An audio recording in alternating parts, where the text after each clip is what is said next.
नमस्ते, जय हिंद साथियों। आज लाइट चैप्टर का सेकंड पोर्शन हम लेके आ गए हैं ब्रह्मास्त्र एकेडमी गांधीनगर की ओर से। स्टार्ट करते हैं ये लेक्चर, जिसके अंदर हम देखेंगे रिफ्रैक्शन का पोर्शन। पिछले चैप्टर में, पिछले वीडियो में हम देख चुके हैं रिफ्लेक्शन कैसे होता है।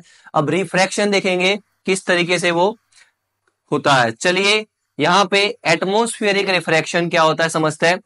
हमारा अर्थ एक स्फेयर है। इस स्फेयर के अंदर जैसे जैसे हम अर्थ से ऊपर की ओर जाते हैं, वहां पे हम देखते हैं कि एयर की जो डेंसिटी है वो धीरे धीरे धीरे धीरे कम होती चली जाती है। यानी कि इसका सीधा मतलब ये है कि हम जिस जगह पे रह रहे हैं वहां पे एयर का डेंसिटी सबसे हाईएस्ट है। देखिए, the density of the atmosphere surrounding the earth decreases with increasing the altitude. Altitude जैसे जैसे बढ़ता है वैसे वैसे डेंसिटी ऑफ एयर कम होता चला जाता है। Thus, if light enters in the atmosphere from outside, it encounters layer of air of increasing density and therefore bends gradually, producing a curved path. ये ऐसा कहना चाह रहा है कि जहां जहां पे ऊपर से लाइट जैसे ही एटमॉस्फेयर में एंटर होती है, तो एटमॉस्फेयर के डिफरेंट डिफरेंट लेयर्स को वो टच करते हुए अपना बेंडिंग दिखाती है। बेंडिंग किस किस तरीके से होता है, चलिए देखते हैं। जैसे कि यहाँ पे मैं दो मीडियम बना देता हूं। ये पहला,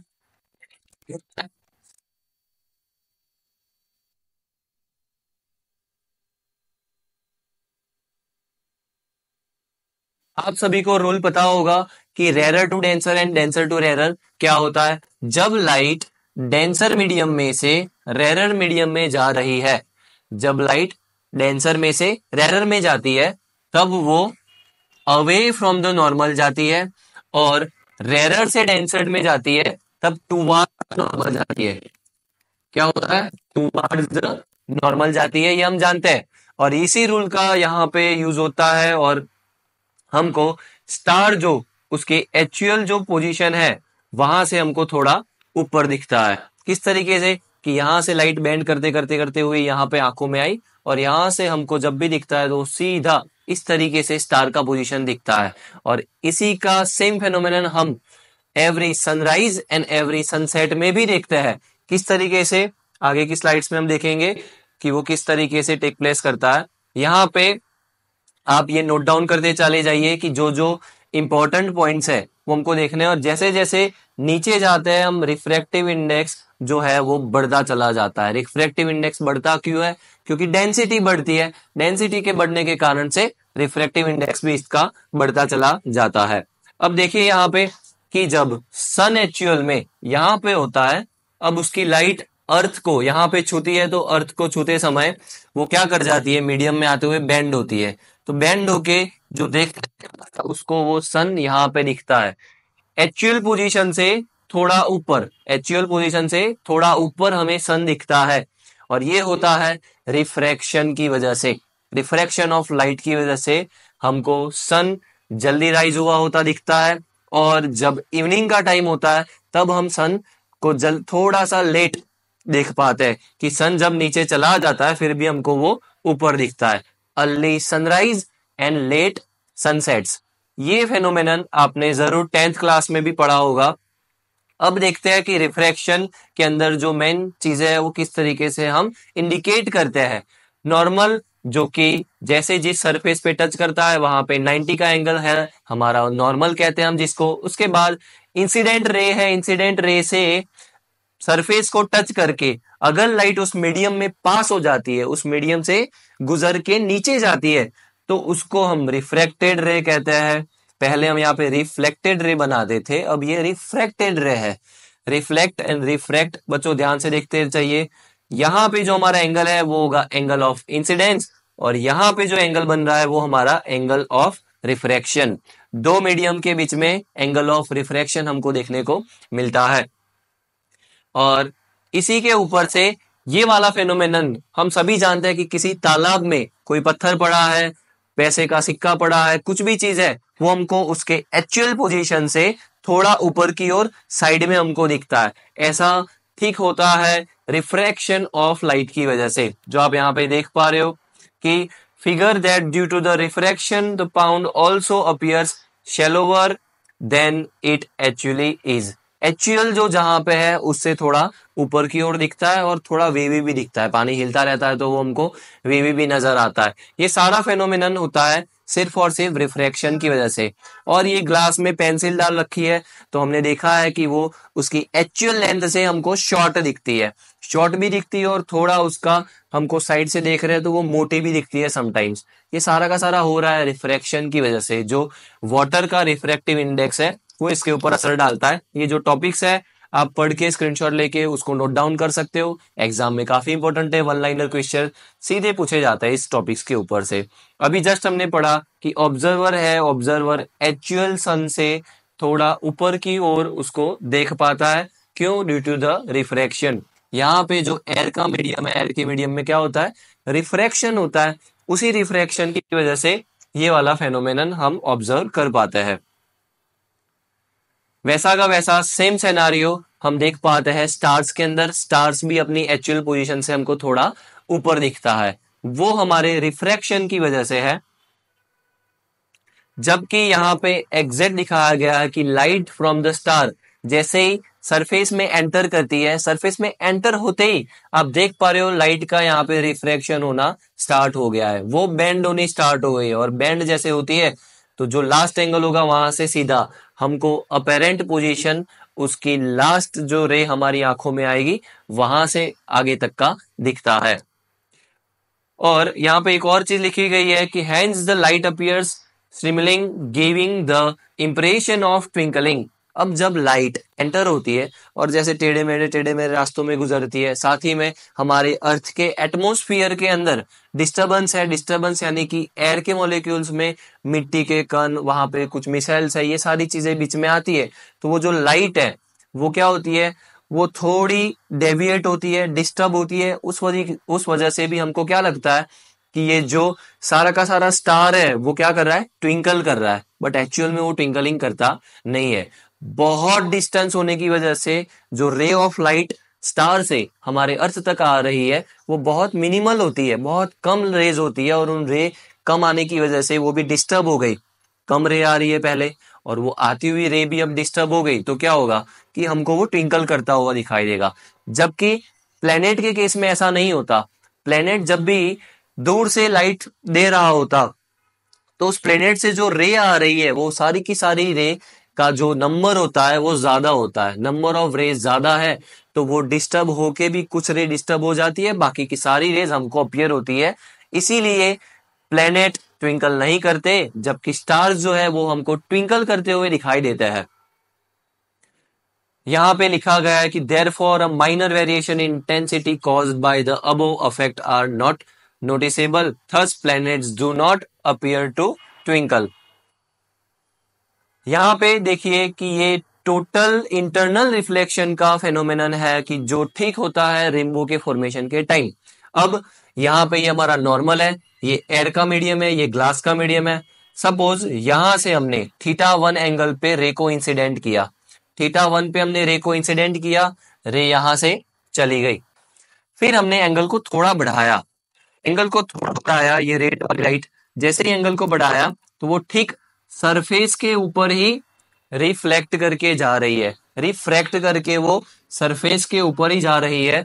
तो ये जो एंगल होगा, ये θc जो है इतना, वो θc हमारा कहलाएगा कि पूरा क्रिटिकल एंगल है। θc क्यों कहा गया? क्योंकि ये क्रिटिकल एंगल है। क्रिटिकल एंगल जब भी होगा तब सरफेस के ऊपर हमको लाइट जाती हुई मिलेगी। और जब एंगल क्रिटिकल एंगल से भी हम बढ़ा देते हैं तब टोटल इंटरनल रिफ्लेक्शन हमको देखने को मिलता है। तो बच्चों याद रखिए, जब इंसिडेंट रे क्रिटिकल एंगल से भी बढ़ जाता है, जब इंसिडेंट एंगल क्रिटिकल एंगल से भी बढ़ जाता है तब टोटल इंटरनल रिफ्लेक्शन हमको देखने को मिलता है।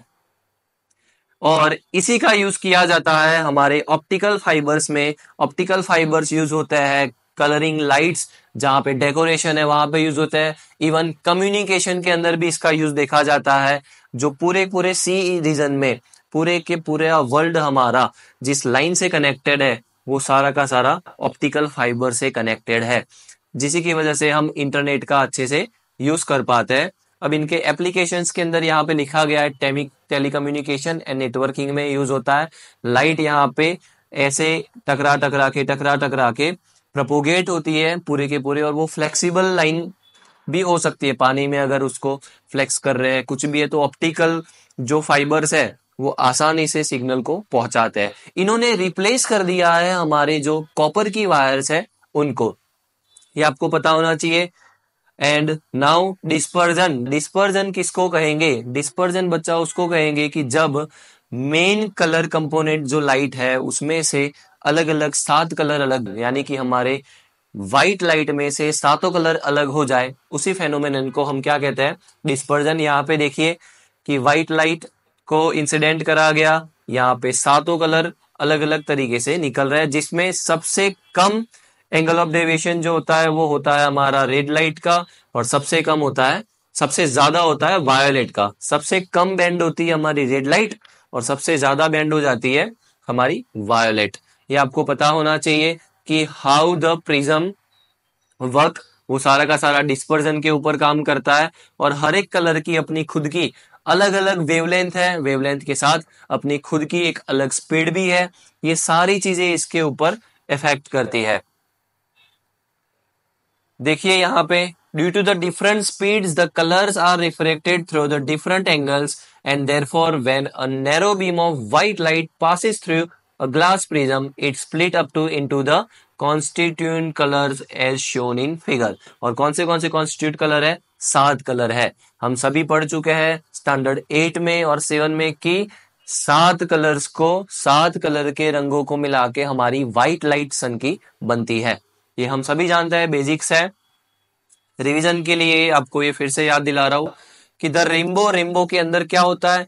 इंसिडेंट रे सन की गई, वाटर के जो मॉलिक्यूल है, वाटर का जो ड्रॉपलेट है उसके अंदर लाइट गई, यहाँ पे टोटल इंटरनल रिफ्लेक्शन हमको देखने को मिलता है।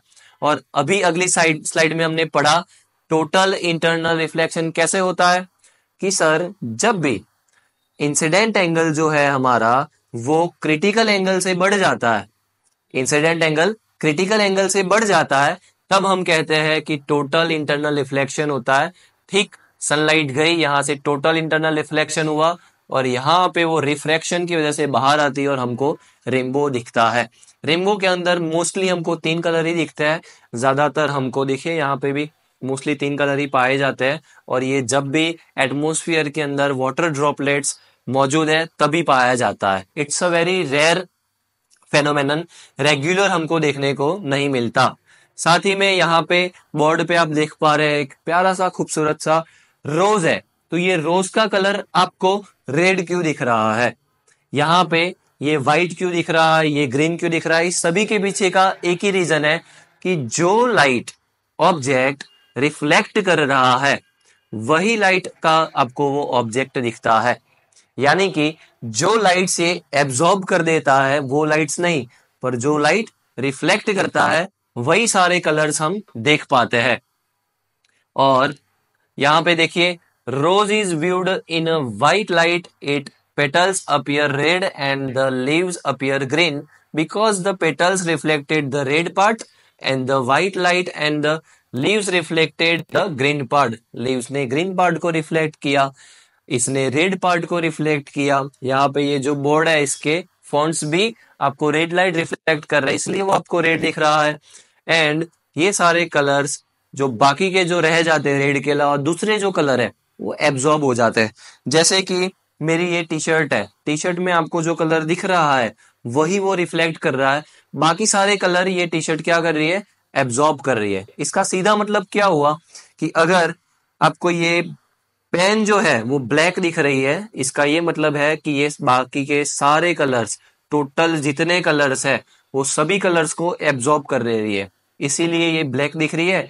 और अगर कोई चीज व्हाइट दिखती है उसका ये मतलब है कि वो सारे के सारे कलर्स को क्या कर रही है? रिफ्लेक्ट बैक कर रही है। व्हाइट होगा सारे कलर्स को रिफ्लेक्ट बैक करेगा, और अगर ब्लैक होगा तो सारे कलर को एब्जॉर्ब करेगा। ये हम सभी जानते हैं। यहाँ पे देखिए कि डिफरेंट डिफरेंट कलर्स के कैसे कैसे कॉम्बिनेशंस बनते हैं, वो एक दूसरे के साथ किस तरीके से इंटरेक्ट करते हैं वो देखेंगे हम। कि देखिए यहाँ पे सेम अगेन कि ये व्हाइट आपको दिख रहा है, ये ब्लैक दिख रहा है, इसके पीछे का मेन रीजन अभी हमने जाना। सेम चीज है यहाँ पे, देखिए डिफरेंट डिफरेंट जो हमारे कलर के शेड्स है, वो शेड्स आपस में इंटरेक्ट करके एक नया ही कलर बनाते हैं। ये एक्टिविटीज हमने पुराने स्टैंडर्ड्स में भी कर रखी है, किस तरीके से ये काम करता है फेनोमेनन। देखिए यहाँ पे red and blue violet colour बनाता है, सारे के सारे कंपोनेंट्स कलर दिए और उसके साथ रिजल्टेंट जो हमको कलर मिल रहा है कलर मिक्सिंग से, वो आपको याद कर लेने। इसके ऊपर से क्वेश्चन एफकेट वगैरह में सीधे पूछ लिए जाते हैं कि ये दो कलर्स हम मिलाते हैं तो हमको कौन सा कलर मिलेगा। तो वो वन लाइनर क्वेश्चन के लिए बड़ा इंपॉर्टेंट टॉपिक है, नोट डाउन कर लीजिए। यहाँ पे लिखा हुआ है blue and yellow white colour देगा आपको, red and cyan colour white देगा, green and magenta white colour देगा, green and blue cyan, and red and blue magenta. ये सारे आपको कंपोजिशंस याद रखना है। वैसे बॉयज को कलर्स कम याद रहता है इन कंपेरेटिव ऑफ गर्ल्स। गर्ल्स को तो अलग अलग शेड्स भी दिख जाते हैं कि पिंक के अंदर भी बेबी पिंक एंड पता नहीं क्या क्या कौन से कलर्स, तो याद कर लेना। इतना डिटेल में नहीं पूछेंगे पर ये मेजोरिटी जो कंपोजिशंस है वो आपको याद होने चाहिए। यहाँ पे और भी कुछ कलर्स है हमारे साथ, ये सारे बेटा नोट डाउन करते चले जाइए और इससे जो हमको फाइनल कलर मिलता है वो आपको याद रहना चाहिए। मेजोरिटी कुछ 10 या 20 इतने हैं, वो आपको याद करना है, बाकी सारे इंपॉर्टेंट नहीं है। और जो हम टीवी वगैरह देखते हैं एलईडी एलसीडी, ये भी तो कलर्स को एमिट कर रहा है। तो उसके पीछे का जो मैकेनिज्म है वो लाइट सोर्स से कैसे लिक्विड क्रिस्टल्स के अंदर इलेक्ट्रोड्स रखे हुए होते हैं, कलर्स के जो मीटर्स है वो सारे यहाँ पे डिस्प्ले करते हैं, एक पोलराइज फिल्टर होता है उसके बीच में, वो किस तरीके से आप तक पूरा का पूरा पहुंचाता है, लाइट आप देख पाते हो, जिसके अंदर डिफरेंट डिफरेंट चीजें यूज की जाती है। लेड यूज किया जाता है, कहीं पे लेड यूज नहीं किया जाता। कुछ हार्मफुल सब्सटेंसेस है जो एनवायरमेंट को हमारे नुकसान पहुंचाते हैं, वो भी इन टीवीज के अंदर पाया जाता है। ये जो हमारा स्मार्ट बोर्ड है वो भी रे को कैसे एमिट कर रहा है, ये पूरा आपको थोड़ा डिटेलिंग में पता होना चाहिए। यहाँ पे वन शॉट के अंदर मैं पूरा एक्सप्लेन नहीं कर पा रहा, पर रिवीजन पॉइंट के लिए जो इंपॉर्टेंट है आपके लिए वो मैं बस बता दे रहा हूँ। एलईडी एंड एलसीडी कैसे रेस को एमिट करते हैं। LCD required mercury for their production causing harm to environment, यानी कि जो एलसीडीज है those are harmful and the LED use no mercury thereby the environment friendly, यानी LEDs are environment friendly and the LCDs are not environment friendly. ये हमको पता होना चाहिए, डेली यूज में हम इन सारी चीजों को लेते हैं। अब आ जाते हैं हम कन्वर्जिंग एंड डाइवर्जिंग लेंस के ऊपर। कन्वर्जिंग यानी कि हमारा concave lens, sorry convex lens, and diverging यानी कि हमारा कनकेव लेंस। इनके सारे के सारे फेनोमेनन्स हम देखेंगे, किस तरीके से वो रे को इंसिडेंट से एक जगह पे फोकस करते हैं, कब वो इमेज को इरेक्ट बनाते हैं, कब वो इमेज को डिमिनिश्ड बनाते हैं, कैसे वो मैग्नीफाई करते हैं और इनका यूज हम हमारे आंखों के लेंसेज में किस तरीके से करते हैं, ये सारा अब हम आगे देखेंगे। सबसे पहले हमारा कन्वेक्स लेंस। कन्वेक्स लेंस के अंदर 6 पॉसिबल पोजीशंस है। इन 6 पॉसिबल पोजीशंस के लिए सबसे पहले हम देखते हैं यहाँ पे जब रेज इंफिनिटी से पैरेलल आ रही है प्रिंसिपल एक्सिस के, तो हमेशा F2 पे डिमिनिश्ड पॉइंट साइज इमेज बनाएगी, जो हमको यहाँ पे मिली है। ये स्टैंडर्ड 10th में आप सभी ने बहुत अच्छे से जाना होगा। एंड जब बियॉन्ड सी ऑब्जेक्ट हमारा खड़ा है तब हमको जो इमेज मिलेगी वो बिटवीन F2 एंड हमारा सेंटर होगा 2F2 के बीच में मिलेगी। यहाँ पे एक चीज आप नोट करिएगा कि जैसे जैसे ऑब्जेक्ट नजदीक आएगा वैसे वैसे इमेज F2 से यहाँ पे, फिर 2F2 पे, फिर धीरे धीरे धीरे दूर भागेगी इन्फिनिटी पे और फिर यहाँ पे आएगी। सेकेंड सीन जहां पे बियॉन्ड द सी ऑब्जेक्ट खड़ा है, हमको इमेज मिलता है 2F2 एंड F2 के बीच में, एक्चुअल साइज से थोड़ा डिमिनिश्ड मिलता है और हमको कैसा मिलता है, इन्वर्टेड इमेज मिलता है। और जब भी इन्वर्टेड इमेज मिले तो याद रखना इन्वर्टेड इमेज हमेशा रियल इमेज होता है, रियल इमेज ही हमेशा इन्वर्टेड होता है और वर्चुअल हमारा जो इमेज होता है वो हमेशा कैसा होता है, इरेक्ट होता है। ये दोनों चीजें आपको याद रखनी है। साथ ही में थर्ड सीन देखते हैं। नाउ ऑब्जेक्ट ऑन सेंटर यानी कि 2F1, तो याद होना चाहिए 2f1 पे जब भी ऑब्जेक्ट खड़ा होगा तब सामने जो इमेज मिलेगी वो इमेज ऑलवेज 2f2 यानी कि सेंटर पे ही होगी। और उसकी साइज कैसी होगी? सेम साइज, साइज में ना बढ़ेगा ना घटेगा। ऑब्जेक्ट का जितना साइज है उतने ही साइज का हमको इमेज मिलेगा, जो कि ठीक 2f2 पे होगा। जस्ट वो कैसा होगा? इन्वर्टेड होगा। Fourth scene, object between 2f1 and f2।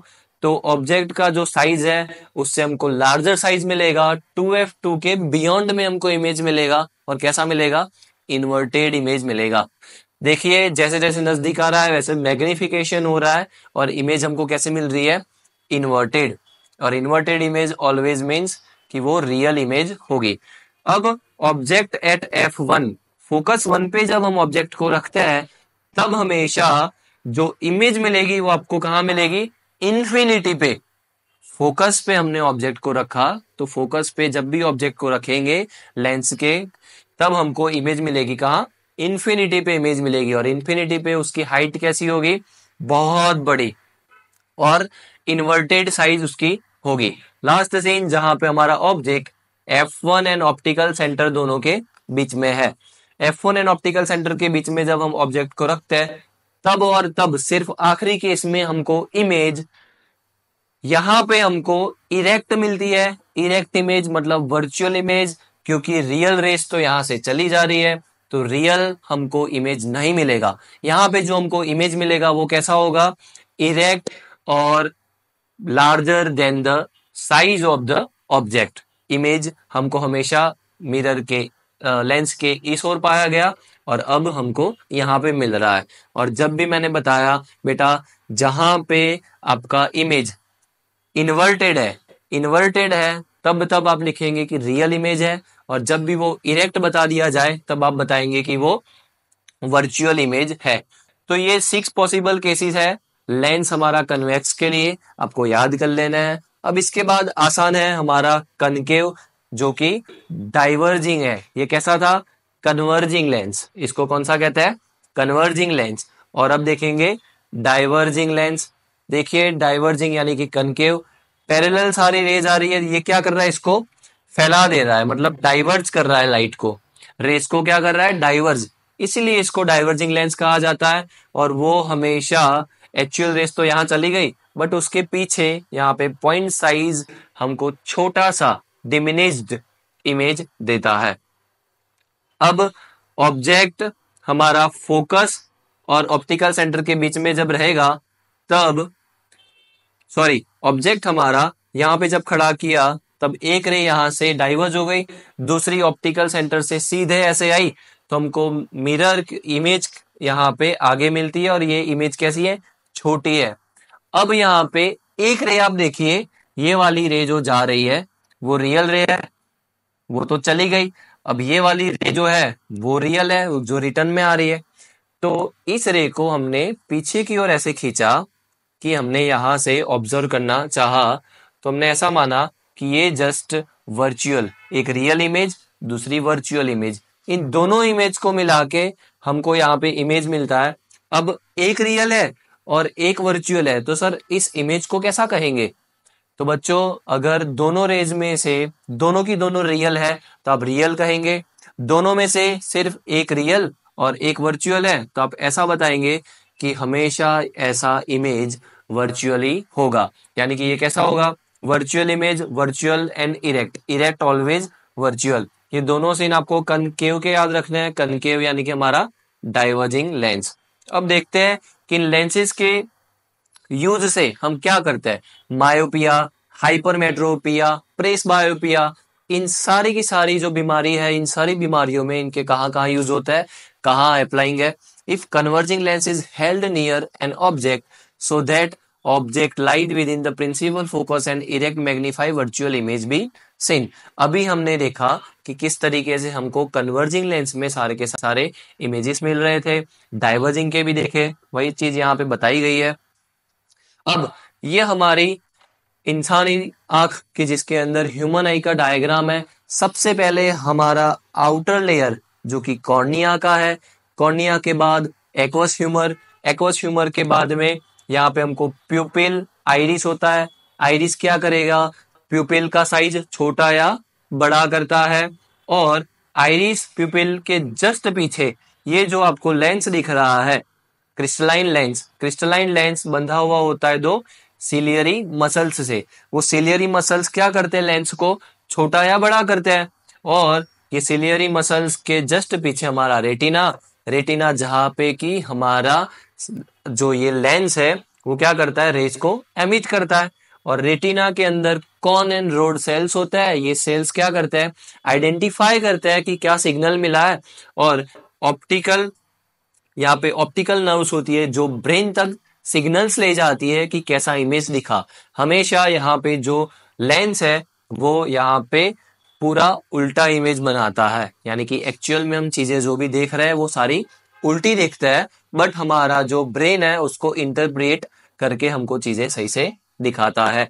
आपको बेसिक्स इनके फंक्शन पता होने चाहिए, आई के किस तरीके से चीजें काम करती है, ये सारा बेसिक्स है जो आसान है, एक दो बार आप पढ़ेंगे आपको याद हो जाएगा।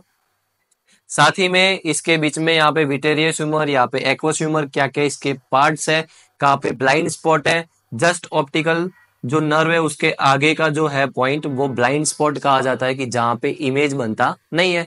सर ऐसा क्यों नहीं बनता इमेज? ऐसा इसलिए क्योंकि यहाँ पे कॉन एंड रॉड सेल्स तो है नहीं।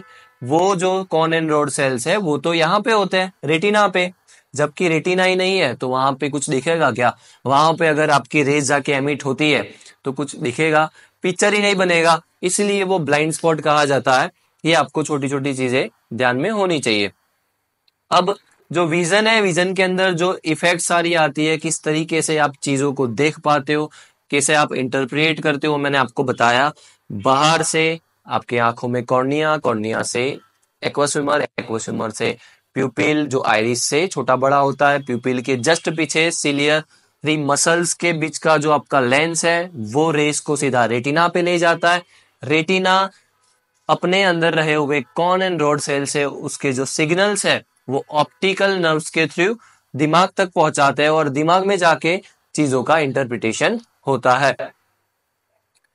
देखिए यहाँ पे कॉमन विजिबल विजन के जो डिफेक्ट्स है, जिसके अंदर near sightedness, far sightedness and astigmatism, ये सारी चीजें जो है ये रोग अलग अलग टाइप के होते हैं बच्चों में। यानी कि अभी आप में से किसी को नंबर है, आप में से किसी को नंबर है, छोटे बच्चों को जो नंबर होता है वो सारे के सारे मायोपिया के केसेस होते हैं।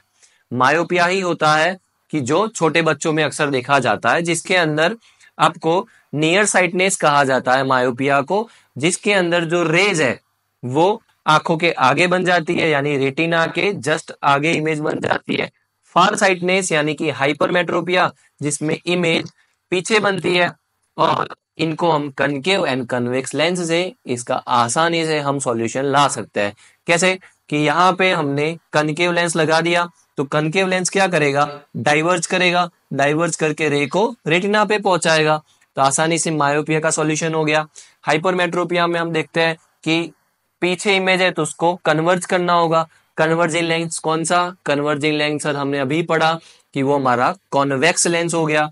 तो इसके आगे कॉन्वेक्स लेंस अगर पहनाएंगे तो ये जो पीछे रेज मीट हो रही है वो आगे मीट करेगी, तो आगे रे मीट करेगी तो हमको इजीली सारी चीजें दिखाई देती है।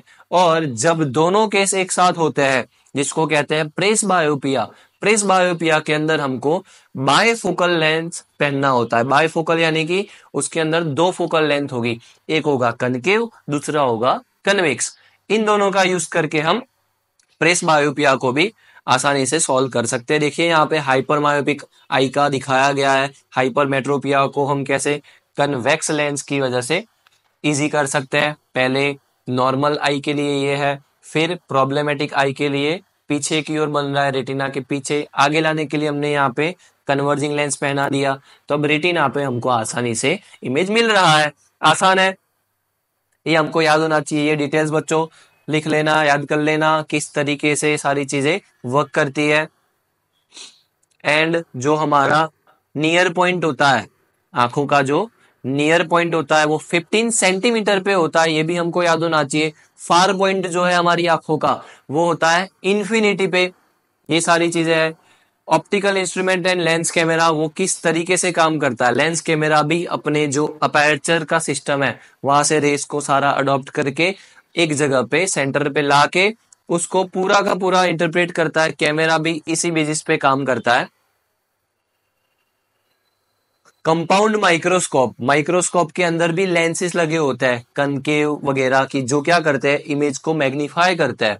और इसी वजह से हम नीचे स्लाइड में छोटे छोटे सेल्स को बड़े आसानी से देख पाते हैं। हम जूम करके देखते हैं कि किस तरीके से काम होता है। हमने मोस्टली अनियन का पूरा निकाल के हमने देखा है कि किस तरीके से काम करता है। कुछ लीव्स हमने निकाल के देखे होंगे, कुछ हमारे बॉडी के सेल्स जो है वो भी हमने इसके अंदर ऑब्जर्व करे होंगे कि वो कैसे काम करते हैं। देखिए इसका सारा मैकेनिज्म है। यहाँ पे हम चीजों को रखते हैं, यहाँ से ऑब्जर्व करते हैं। इसके अंदर जो सारे लेंसेज है अलग अलग अलग अलग अलग वो रखे हैं, और कई बार हम क्या करते हैं उसको एडजस्ट करते हैं। उसकी जो फोकल लेंथ है वहां से मैग्निफिकेशन को हम एडजस्ट करके पूरा का पूरा सिस्टम बना के यूज करते हैं।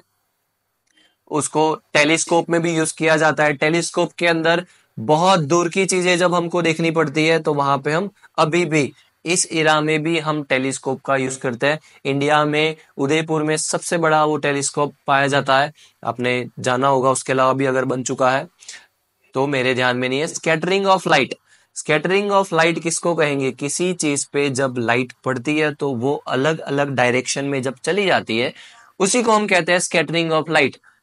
टकरा के अलग अलग डायरेक्शन में फैलना वही हमारी स्कैटर्ड लाइट है। When light falls on the atom और molecule it scattered in all direction. The atmosphere consist of atoms and molecules of air. इसी को स्कैटरिंग कहा जाता है। बाकी की चीजें नोट डाउन करते चले जाइए। फास्ट रिकैप के अंदर आपके ध्यान में होना चाहिए लाइट के अंदर क्या क्या हमको कंसेप्चुअल पता होना चाहिए। तो इसी के साथ जय हिंद, थैंक यू दोस्तों।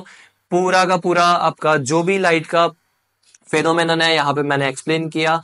और डिटेल में आपको इसको पढ़ना चाहिए। साथ ही में जितने क्वेश्चंस इससे डायरेक्टली आपको कंसेप्चुअली पूछे जाएंगे उसका प्रैक्टिस लगाते रहिए। जय हिंद साथियों, all the best, thank you so much.